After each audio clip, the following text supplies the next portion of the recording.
Okay, this is you, right? Stuck in a job you hate, working for pennies, craving change. Why are you doing it? Do you at least do anything you love on the weekends? No? Why not? Girl.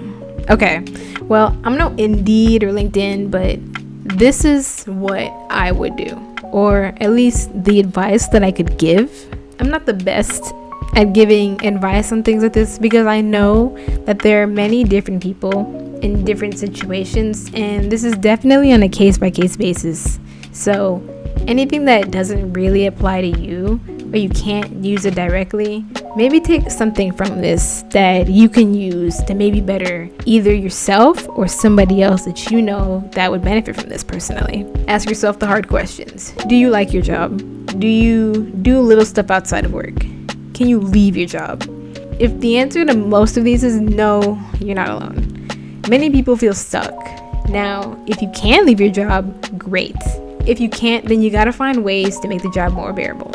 And definitely other things to do that can just make your life outside of it more exciting. I think one thing you can do is, shifting your mindset. Maybe the problem isn't just the job, but it's how you approach life.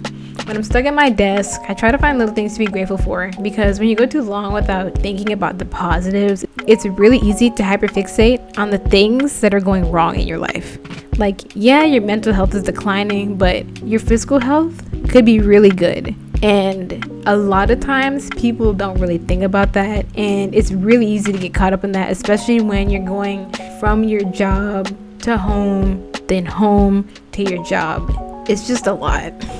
Because, when you go too long without joy and without thinking about these things, you start to hate yourself, your job, and honestly, everything. Even if all you do is rest, though, that's resistance. Because, in this current society that we're in, we live in this world where we always have to be grinding, we always need to be working, but we also need to be resting. There's no hard work without rest, because you can't work hard and then not take care of yourself. I think working hard and grinding goes hand in hand with resting and sleeping. But you also just have to make sure you find that balance in not doing one or the other way too much. Take small practical steps. At your current job, you can network. Even if you're in fast food, you can make connections, talk to customers, ask about what they do, and try to see if you can find a common ground on anybody that walks through the door. You never know where it might lead. Maybe they have an opening at somewhere, and honestly, it could really work out in your favor. You also have to learn from your surroundings. At my old job, I worked across from a law office, and I used to chat with the lawyers when they would come in for lunch, and I learned a lot by just asking them questions about their day, what they do for work, and how much they enjoy their job. And do one thing that excites you each week. It doesn't need to be big. It can just be painting, writing, dancing, cooking, joining a class, or even starting a side project. Something that is uniquely you and something that you can enjoy just for yourself. And I think you just finally need to decide what you want to feel and do.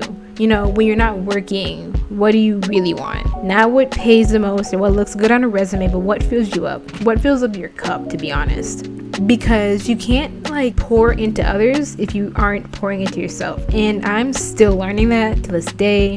I'm not going to say I'm a professional or I know all this.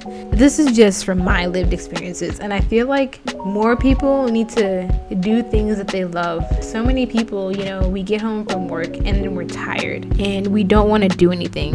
And we just end up being stuck and we're kind of just scrolling on our phones.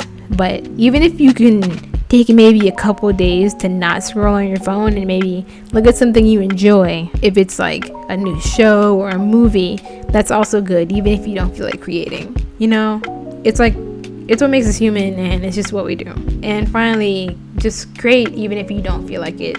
Some days you are gonna never want to create or do things for yourself or cook or whatever, and it's really easy to get caught up in that. Some days I don't want to create. Back before I lived in the state that I'm currently in, I wasn't drawing for 3 years. I would draw sketches here and there, but it was horrible. But it's a drop off. It's not a dead end. And at the end of the day, I can still make a change, and if I can do it, so can you. And honestly, maybe all we need to do is just believe in ourselves and, you know, create things that we love and enjoy. And that should be our creative outlet. Even if it's not good art, you determine what's good art or what's good music. Even if it's the worst song ever with horrible lyrics, somebody out there will like it. Somebody will like it. You liked it enough to create it, and somebody will like it enough to consume it. Even if it's just for yourself, then that's also more than enough. But overall, just start small, stay consistent, and give yourself permission to create. And one day at a time, things will just either get easier, or just finding little joys will make things feel a little bit better. But yeah, thank you for subscribing if you haven't already. I'm just going to assume you did. And thank you for watching this video. So I know a lot of YouTubers, they often do like the thing where they chat a little bit after the video is done, and I did want to say that the thumbnail name was actually inspired by David Achu. I remember watching this video on thumbnails, and he was like, oh, if you're a YouTuber and you use this, let me know. So I'm definitely gonna, like, I don't know, put his video in the description because I liked the idea, and I was like, I'm gonna take the shot.